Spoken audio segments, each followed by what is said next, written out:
बिस्मिल्लाहिर्रहमानिर्रहीम, अस्सलाम वालेकुम। आप देख रहे हैं मुझे मेरे यूट्यूब चैनल पर और मैं मुज़म्मिल अवान हूँ। साबिक वफाकी वज़ीर बराए इत्तलात व नशरियात फवाद हुसैन चौधरी, इनकी जी ऑडियो लीक हो गई है। पाकिस्तान तहरीक इंसाफ के स्पोक्स पर्सन भी हैं, तर्जुमान भी हैं, और जो ऑडियो लीक हुई है उसमें मौसूफ क्या फरमा रहे हैं इसके ऊपर ज़्यादा डिटेल से बात करूँगा और बताऊँगा कि क्या चीज़ें हैं। लेकिन ये जी जो ऑडियो लीक हुई है ये इनकी जुल्फ़कार अहमद साहब के साथ हुई है। अब जुल्फ़कार अहमद साहब जो हैं वो ग्लासगो में सलमान शहबाज साहब, जो शहबाज शरीफ साहब के साहिबजादे हैं, वज़ीर आज़म शहबाज शरीफ साहब के साहिबजादे सलमान शहबाज साहब इनके दोस्त भी हैं और वज़ीर आज़म शहबाज शरीफ साहब के भी करीबी रुफ़का में शुमार किए जाते हैं। अब ये जो जुल्फ़कार अहमद साहब हैं, इनके हवाले से एक और बात बताता चलूँ कि बरतानिया के अंदर इमरान खान साहब ने NCA नेशनल क्राइम एजेंसी के अंदर जो शहबाज शरीफ साहब के खिलाफ केस किया हुआ था उसमें जुल्फ़कार अहमद साहब का नाम भी था। अब ये जो जुल्फ़कार अहमद साहब हैं ये फवाद चौधरी साहब से मुखातिब हैं, कॉल के ऊपर बातें हो रही हैं। क्या बातें हो रही हैं, लेकिन एक बात बड़ी इंपॉर्टेंट है सर, वो ये कि जब जुल्फ़कार अहमद साहब पूछते हैं ना वो इमरान खान ने नाल होना है या नहीं होना, तो फवाद चौधरी साहब कहते हैं वो हो गया तो फिर तो पता है फिर रोला ही है ना, फिर रोला ही पैना है और क्यों होना है। तो सर ये जो बातें हो रही हैं ना इस ऑडियो के अंदर बड़ी खौफनाक बातें हैं और फवाद चौधरी साहब जो है वो अब इसका आगाज़ कहाँ से हो रहा है इसके ऊपर आने जा रहा हूँ। फवाद चौधरी साहब जी स्टार्ट करते हैं, अस्सलाम वालेकुम जुल्फ़कार साहब, वो एडी लंबी मैसेज लिख के भेजी मैनू, हेलो हेलो फवाद चौधरी साहब, ऐ के सियासी जमातें हर वक्त फौजियों की, वो बड़ा गंदा और बेहुदा लफ्ज़ है वो मैं नहीं बोल सकता। फवाद चौधरी साहब कहते हैं कि सियासी जमातें हर वक्त फौजियों की ना करती रहा करें, आपस में बात करें। जुल्फ़कार साहब बोलते हैं जी नहीं बात आपकी सही है बट ऐदा मतलब है कि मैं जेड़ा कोई एडी लंबी मैसेज तुसी मैनू भेज देती है ते मैं तुहानू कॉल करन लगा सी। फवाद चौधरी साहब आहो ये मतलब कि फ्रेमवर्क सियासतदानों को आपस में बनाना चाहिए, असी हर वेले फौजियां नू वेखदे रहने आ कि की करनगे। जुल्फ़कार साहब सही सही चलें, ए फिर मैं रेलिवेंट हैडक्वार्टर्स च भेज दियां, मैं फिर रेलिवेंट हैडक्वार्टर्स नू भेज दियां। तो फवाद चौधरी साहब आगे से कहते हैं कि जी आहो उस्मान नू भेजो, सियासतदानों को आपस में बैठ कर बात करके एक फ्रेमवर्क बनाना चाहिए और इसके ऊपर काम होना चाहिए। जुल्फ़कार साहब कहते हैं कि जी इमरान नू नहल करनगे या नहीं करनगे, तो फवाद चौधरी साहब कहते हैं और जो करनगे तो फिर तुहानू पता रोला ही है ना, फिर रोला ही पेगा और की होएगा, फिर होर रोला पाइएगा। तो फिर आगे से जी वो जुल्फ़कार साहब कहते हैं, फवाद चौधरी साहब कहते हैं कि यही रोला ही है ना। जुल्फ़कार साहब आगे से जी फरमाते हैं मैं शहबाज नू भेजा या सलमान नू भेजा। फवाद चौधरी साहब कहते हैं कि तुसी डायरेक्ट शहबाज शरीफ नू भेजो, ठीक है। अब ये जो सर ये ऑडियो के अंदर बातें हो रही हैं, एक तो पहली बात फवाद चौधरी साहब जिसकी तर्जुमानी करते हैं, मुझे बड़ा अफसोस हुआ कि फवाद चौधरी साहब ने उनको बड़ी बुरी तरह डिच किया, उनका ट्रस्ट तोड़ा। उन्होंने बड़ा फवाद चौधरी साहब के ऊपर बड़ा ट्रस्ट करके, बड़ा एतमाद करके फवाद चौधरी साहब को हमेशा सपोर्ट किया। लेकिन फवाद चौधरी साहब की अगर आप तारीख उठाकर देखें, वो मुशर्रफ दौर से शुरू हुए, पहले वो मुशर्रफ के तर्जुमान बने, फिर वो गिलानी के तर्जुमान बने, फिर वो आसिफ जरदारी साहब के तर्जुमान बने, फिर वो तहरीक इंसाफ में आए, फिर वो तहरीक इंसाफ की तर्जुमानी करना शुरू हो गए। खैर तहरीक इंसाफ से पहले वो कुछ देर पहले सहाफ़ी भी बने और मुझे याद है जो हमारे दोस्त हैं कामरान शाहिद साहब जो ऑन द फ्रंट प्रोग्राम करते हैं दुनिया न्यूज़ के ऊपर, पॉलिटिकल टॉक शो करते हैं, उनके प्रोग्राम में बतौर तज्जिया निगार भी आते रहे फवाद चौधरी साहब। तो फवाद चौधरी साहब जो हैं जी ये अंदर अंदर जो है वो तज्जिया निगार भी बन गए और उसके बाद फिर तहरीक इंसाफ में शामिल हुए। फिर वो जब मतलब मेहंदी साहब आई थिंक फोत हुए, जब उनकी वफ़ात हुई तो उसके बाद उनके जो साहिबजादे हैं उनकी जगह पर बाई इलेक्शन हुआ और फवाद चौधरी साहब को शिकस्त हुई और फिर फवाद चौधरी साहब तहरीक इंसाफ के टिकट पर 2018 में इलेक्शन लड़े और जैसे जीते वो आपको पता है सर, वो कुंडियां लगा के। फवाद चौधरी साहब का तो कोई पॉलिटिकल कोई उनकी क्रेडिबिलिटी ही नहीं है, कोई उनका पॉलिटिकल कैरियर नहीं है, पता नहीं कैसे जीत गए। बहरहाल इसके ऊपर भी बड़े शकूक व शुबहात हैं, खुलेंगी कहानियां, सारी कहानियां अगली पिछलियां सारियां खुलनगियां तो पता लगेगा की होया सी। और 2018 की जो फिल्म चलाई गई थी साकिब निसार को मिलाकर, बाजवा को मिलाकर, फैज़ हमीद को मिलाकर, इमरान खान नू मिला के, शेख रशीद नू मिला के, वो सर सारी चीज़ें भी खुलेंगी, पता लगेगा कौन कौन शामिल थे।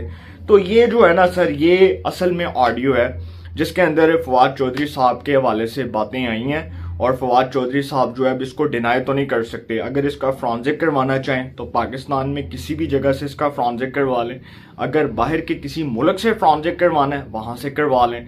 लेकिन सर जी ऑडियो हैगी है ना, असली हैगी है। अभी ऑडियोज़ का मौसम है, ऑडियोज़ की भरमार है, नया साल भी आने लगा है और नए साल में पता नहीं कितने सियासी धमाके होने हैं। इसके वाले से भी मैं कोई जो है वो पेशीन गोई नहीं कर सकता, क्योंकि मैं कोई सियासी पंडित तो हूँ नहीं कि मैं आपको बैठ के यहाँ पे पेशीन गोइयाँ करूँ।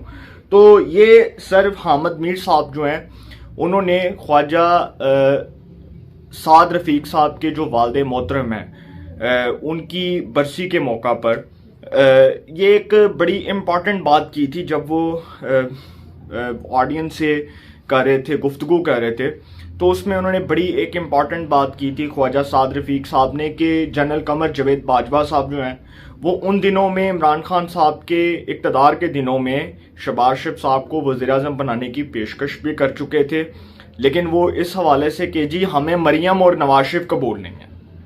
और शहबाज शरीफ कभी भी नवाज शरीफ साहब को डिच नहीं कर सकते, उनको धोखा नहीं दे सकते, क्योंकि शहबाज शरीफ और नवाज शरीफ के बारे में, उनके ख़ानदान के बारे में मुझसे ज़्यादा पाकिस्तान के जैयद साहब भी बहुत करीब से उनको जानते हैं कि वो दोनों भाई जो हैं उनमें प्यार, मोहब्बत, खुलूस, नीयत का जो रिश्ता है वो कभी ख़त्म नहीं हो सकता।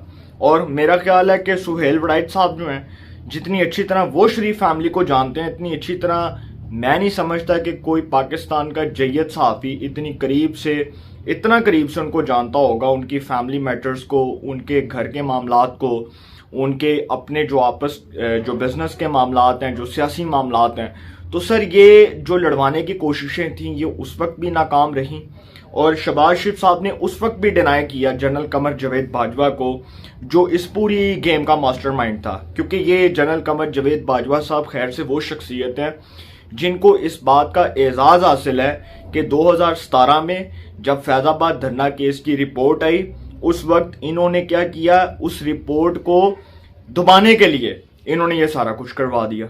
ठीक है, वो जो रिपोर्ट थी उसके लिए क्या किया गया, आपको सबको याद है कि एक सुप्रीम कोर्ट के जज को किस तरह से उसके खिलाफ रेफरेंस दायर करवाया गया, वो सच बोलने की बुनियाद पर। क्योंकि पाकिस्तान में मैंने आपको बताया ना कि जो सच बोलता है फिर जस्टिस वकार सेठ जैसा उसका हाल होता है, फिर उसके बाद अलामा खादम हुसैन रिजवी साहब जैसा उसका हाल होता है, मौलाना समीउल हक साहब जैसा उसका हाल होता है। तो सर पाकिस्तान में सच बोलने की सज़ा आपने देखा कि हमारे पाकिस्तान की साबिक वज़ीर-ए-आज़म शहीद मोहतरमा बेनज़ीर भुट्टो साहिबा, उनके साथ क्या हुआ, लियाकत अली खान के साथ क्या हुआ। सर तारीख़ कभी भी इन बातों को नहीं झुठला सकती। और ये जो हुआ, ये जो सारा कुछ हुआ, इसके बाद अगर मैं आपको सही बताऊं कि ये जो ऑडियोज़ आ रही हैं सर, इन ऑडियोज़ के बाद अगर आपको शायद पता हो, मैं आपको एक और बात बताता चलूं कि हामिद मीर साहब ने एक और इंकशाफ ये भी किया कि जब शहबाज शरीफ साहब को वज़ारत उज़्मा की पेशकश की गई इमरान खान साहब के इक़्तिदार के दिनों में, तो उस वक्त उन्होंने इनकार किया और साथ साथ ये भी कहा गया उस वक्त की फौजी क़यादत की जानिब से कि हमें ना तो नवाज शरीफ कबूल है और ना ही मरियम नवाज कबूल है। क्योंकि वो खटकते थे ना, वो वोट को इज्जत दो की बात करते थे। और हमारे यहाँ पर सिविलियंस के साथ क्या होता रहा, जो मजाक हमारे सिविलियंस के साथ हुआ, जो हमारी डेमोक्रेसी के साथ हुआ, डेमोक्रेसी के साथ हमारा संगीन मजाक हुआ, जमहूरियत को दागदार किया गया। 75-76 सालों की अगर तारीख उठा के देख लेना तो किताबों के अंदर अभी तक बच्चों को यही पढ़ाया जा रहा है कि जी 35 साल असी माशाल्लाह दे कड्डे, 40 साल असी जमहूरियत दे कड्डे। और सर लानत है ऐसे जमहूरियत के ऊपर, ऐसी डेमोक्रेसी के ऊपर जहां पर आपके डेमोक्रेटिक राइट्स को बड़ी बुरी तरह पामाल किया गया, सिविलियंस को सजाएं दी गई, सिविलियंस के किरदार को दागदार किया गया, सिविलियंस को जेल में डाला गया।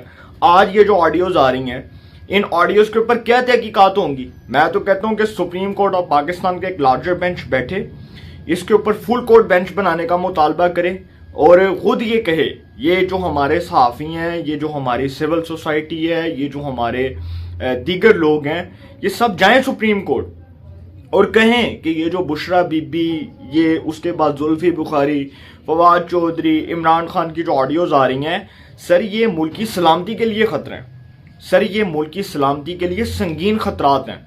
और आप यकीन करें कि ये जो बातें सामने आ रही हैं, कोई मुहिब्बे वतन पाकिस्तानी ऐसी बातें नहीं कर सकता। फवाद चौधरी साहब ने जो गंदी और गलीज जुबान इस्तेमाल की फौजियों के बारे में, अभी तो मैंने आपको वो बताई नहीं है कि वो क्या बात कर रहे हैं, वो क्या बक बक कर रहे हैं, कितनी गलत बात कर रहे हैं वो फौजियों के बारे में।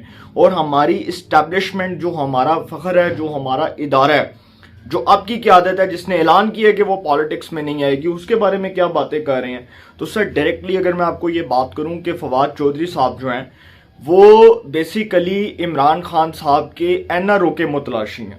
वो इमरान खान साहब के एनआरओ के लिए तगो दो कर रहे हैं। इमरान खान नूं एनआरओ चाहिए, वो कहता है कि जी फवाद चौधरी नूं भेजा, वो फोन ते गल करे तो डायरेक्ट मैनू एनआरओ लभ जाएगा।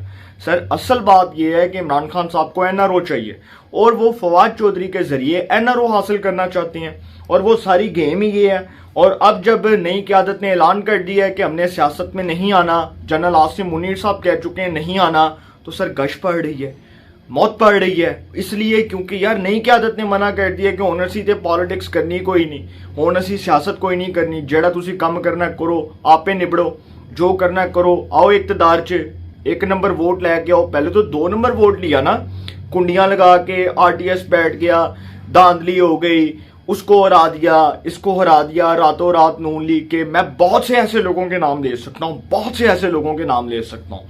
फवाद चौधरी साहब जो हैं, ये पता नहीं किस तरह ये इन चीज़ों को डिनाई करेंगे। आबिद शेर अली को कैसे हराया गया, राणा याद खान को कैसे हराया गया, पीर असलम बोदला को कैसे हराया गया, चौधरी जाफर इकबाल को कैसे हराया गया, शिजरा मनसब को कैसे हराया गया ननकाना से। सर ये वो हल्के हैं। उसके बाद वो जो सायरा अफजल तारड़ साहिब हैं, उनको कैसे हराया गया। सर ये वो हल्के हैं जहां पर नून लीग जीत रही थी और रातों रात यहां पर नताइज को तब्दील कर दिया गया, सिर्फ इस बुनियाद के ऊपर कि सिलेक्टेड साहब को लाना था, उनको वजारत उज़्मा की कुर्सी पर बैठाना था, उन्होंने गले च ताज पाना सी, हार पाना सी कि तुसी आओ, तुसी बैठो, तुसी तो पहली बारी वज़ीर आज़म बन रहे हो, ਤੁਹਾਨੂੰ तो कभी जिंदगी च वजारत उज़्मा की कुर्सी नहीं देखनी नसीब हुई, तो सर बिठा दिया उनको वजारत उज़्मा की कुर्सी पे, कर दिया मुल्क का खाना खराब, बेड़ा गर्क कर दिया। और मुल्क के हालात जो हैं वो आपके सामने है, सब कुछ आपके सामने है, और तो इससे ज़्यादा मैं बात ही कोई नहीं करूँगा। और फिर इमरान खान साहब जो हैं, सर अभी सब्र कर जाएँ, अभी ना अहली होनी है, अभी सज़ाएँ होनी हैं, अभी इमरान खान साहब ने जेल जाना है, अभी तोशा खाना के ऊपर केस का फैसला आना है, सेशन कोर्ट से इमरान खान साहब की सज़ा तजवीज़ होनी है। और जो लोग ये हमारे साफ़ी दोस्त बात कर रहे हैं ना, करप्शन ही कोई नहीं की थी इमरान खान ने, कुछ झूठ ही नहीं बोलिया। सर इससे बड़ी कोई करप्शन हो सकती है कि एक मुल्क का साबिक वज़ीर आज़म वो सरकारी तहाइफ जमा करवाने की बजाय बेच दे और कहे कि जी मेरे तोहफे मेरी मर्जी। और भाई तुम्हारे बाप का पैसा है, ये इस मुल्क को कौम का पैसा है जिसको तुमने बड़ी बेदर्दी से इस्तेमाल किया और तुमने तोहफे बेच दिए, और फिर तुम कहते हो कि जी तुमने अपने तोहफे जो है वो बेचे, तुम्हारे तोहफे तुम्हारी मर्जी। खबरदार अगर आपने ये बात की, पाकिस्तान के जितने भी वज़राए आज़म आए सब ने सरकारी तहाइफ तोशा खाना के जमा करवाए, और जितने भी तहाइफ उनको मिले, किसी को टर्की से मिला, किसी को सऊदीया से मिला, किसी को दुबई के शहजादे से मिला, सब ने जमा करवाए। सर ये कौम की इमानत है, आपने इसमें ख़यानत की और आपने कहा कि जी मैंने बेच दिया, और जिस बंदे के थ्रू बेचा उसके बाद वो उमर फ़ारूक का स्टेटमेंट सुने कि उमर फ़ारूक क्या कह रहा है, जिसको शाहजेब खानज़ादा साहब ने अपने प्रोग्राम में बुलाया और पूछा, और उसने बताया कि इन्होंने कितने कितने के तोहफे बेचे हैं। तो सर ये इनकी औकात है, ये इनकी एहलिया जो हैं वो उसको फ़ोन कर रही हैं, उनकी भी ऑडियो लीक हुई, उसके ऊपर भी बात कर रहा हूँ, नेक्स्ट व्लॉग में करूँगा। और ये भी बता रहा हूँ कि उसमें इनकी एहलिया साहिबा फरमा रही हैं, वो उसको फ़ोन करके जुल्फ़ी बुखारी को, और जुल्फ़ी बेटा क्या हाल है, जुल्फ़ी साहब जी, जी मुर्शद मैं ठीक हूँ, जुल्फ़ी बेटा वो ना खान साहब के कुछ तोहफे हैं तो वो उनके इस्तेमाल में नहीं है, वो ना बेच देना, ठीक है। वो उन्होंने बात की थी तो उन्होंने कहा था कि आगे ये जुल्फ़ी को कह दो तो जुल्फ़ी आगे बेच देगा। तो आगे से जुल्फ़ी बुखारी साहब, जी मुर्शद बेच देता हूँ, क्योंकि सर ये इनकी ये कौम की इमानत है ना, ये कौम की इमानत में खयानत कर रहे हैं। ये बेसिकली किसी के बाप का पैसा नहीं है कि उठा के जिसका दिल किया उसने तोहफे बेच दिए, और आपका जब दिल किया आपने तोहफे उठा के किसी बाहर के किसी बंदे को बेच दिए। ये कौम की इमानत थी जिसमें खयानत की गई। तो सर ये काला करवाया इन्होंने अपना मुंह फवाद चौधरी साहब के जरिए, और फवाद चौधरी साहब का तो हो ही गया। और वो जो एस्टेब्लिशमेंट की तर्जुमानी करने के लिए आते होते थे टीवी स्क्रीन के ऊपर, अब वो किस मुंह से किया करेंगे। सोचें इस बात के ऊपर, गौर व फिक्र करें और सोचें कि आप लोगों की असल जो है वो क्रेडिबिलिटी क्या है, आप लोगों का असल चेहरा कौम के सामने बेनकाब हो चुका है, लोगों को पता चल चुका है कि आप लोग क्या हैं। तो सर इससे ज़्यादा बात नहीं करूँगा, अपनी राय का कमेंट्स में ज़रूर इजहार कीजिएगा। इंशाल्लाह एक नए सेगमेंट के साथ फिर मुलाकात होगी। अपना बहुत ख्याल रखिएगा। अल्लाह निगहबान।